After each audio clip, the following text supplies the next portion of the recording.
Hello everyone, welcome to my channel Microbial Content. We are going to continue our the structure of bacteria. My name is Dr. Sharad Deshmukh from S.S. Jaiswal College, Arjuni Morgaon. In bacterial structure, we have seen about the bacterial flagella, mainly the structure. Today we will see the next part of the flagella, that is the various arrangements of the flagella.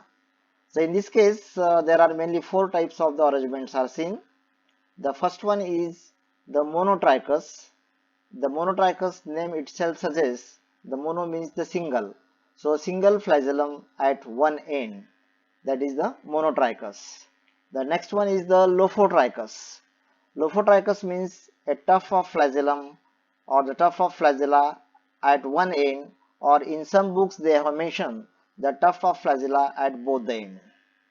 The third one is the amphitrichous. It means the single flagellum at the both the ends, that is the amphitrichous type of the arrangement.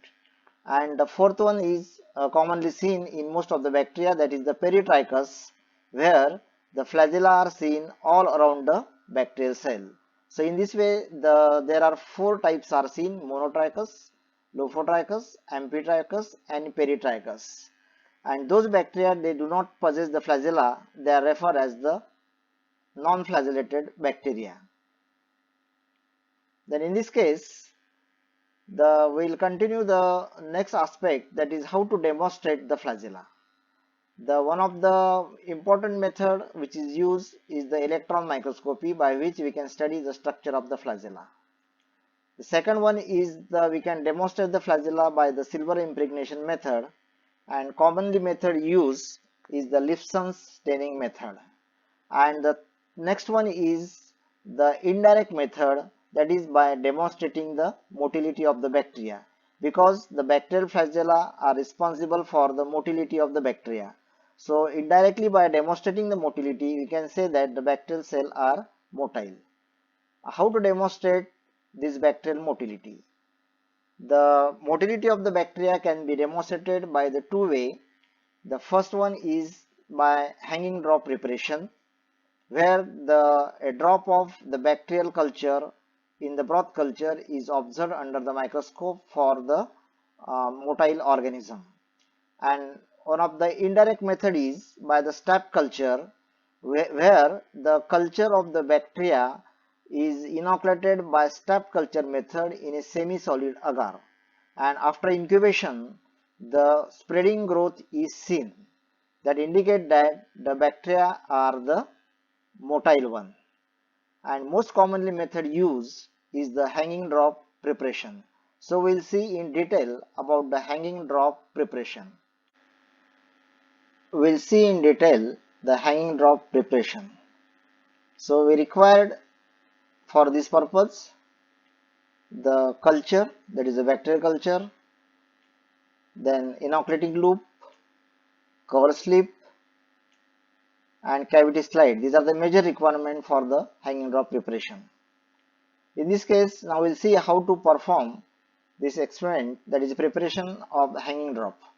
So first you require the broth culture, where you have to take a drop of culture with the help of the inoculating loop, and take the drop of the culture with the loop and place it on a clean, grease-free cover slip. Then you should have the cavity slide, which is applied with the Vaseline surrounding the cavity, or 3 to 4 drops surrounding the cavity, and you have to invert the cavity slide on the cover slip. Then again invert the slide, so that you will get the cover slip on the upper slide. The drop which is attached to the cover slip will remain hanging inside the cavity. That's why it's known as the hanging drop preparation.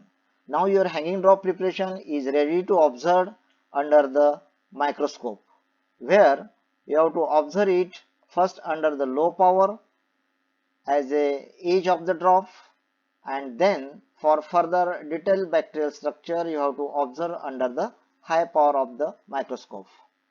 So after observation you will see the such type of the observation, like edge of the drop will be clearly seen, and to the other side you will see the actively motile bacteria. That is known as the hanging drop preparation, and it is a most commonly used method for the demonstration of the motility of the bacteria. Then next we will see about the functions. Function means basic function of the bacterial flagellum is the motility, and there are some functions related to the motility of the bacteria due to which the bacteria are showing the various functions. The first one is the chemotaxis. Chemotaxis means it is the movement of the bacteria towards or away from the chemical agent. That the phenomena is known as the chemotaxis. If it is towards the chemical, that is known as the positive chemotaxis, and if it is away from the chemical, then that is known as the negative chemotaxis. Similarly, the another phenomena is seen is known as the phototaxis. Here the name itself shows the photo means the light, taxis means the movement. So it is the movement of the bacteria in response to the light. Particularly this positive phototaxis phenomena is seen in the phototropic bacteria which require the light as a source of the energy. The next one is the aerotaxis. Here the name itself suggests aero means the oxygen and taxis, that is the movement. So it is the phenomena shown by the particularly the aerobic bacteria toward the high concentration of the oxygen, and that phenomena is known as the aerotaxis if they are the highly aerobic bacteria, while those which are the less aerobic one, they will move towards the bottom of the tube if you keep the culture in the broth culture, because they require the less quantity of the oxygen.